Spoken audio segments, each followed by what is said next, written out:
Hi viewers, welcome to SS media. ఇప్పటిదాకా ఆంధ్రప్రదేశ్ ఎన్నికలకు సంబంధించి వెల్లడైన సర్వేలన్నీ వైసీపీకి అనుకూలంగా ఉంటూ వచ్చాయి. దాంతో గెలుపు మాదే అనే ధీమాతో ఉన్న వైసీపీ పార్టీకి తాజాగా విడుదలైన సర్వే రిపోర్ట్స్ ఒక్కసారిగా ఆలోచనలో పడేశాయి. ప్రముఖ జాతీయ సంస్థ అయిన ఇండియా టుడే నిర్వహించిన మూడ్ ఆఫ్ ది నేషన్ సర్వేలో టీడీపీ పార్టీ 17 ఎంపీ స్థానాలను, వైసీపీ 8 ఎంపీ స్థానాలను కైవసం చేసుకుంటుందంటూ వైసీపీ ఆశలపై నీళ్లు చల్లారు.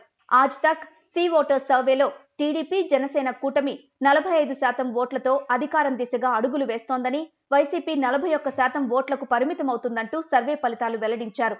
2014 ఎన్నికల సమయంలో టీడీపీ, జనసేన, బీజేపీ కూటమితో విజయానికి దూరమైన వైసీపీ ఇప్పుడు కూడా 4% ఓటింగ్ వ్యత్యాసంతో అధికారానికి దూరం కాక తప్పదని సర్వే సంస్థలు తేల్చి చెప్పాయి.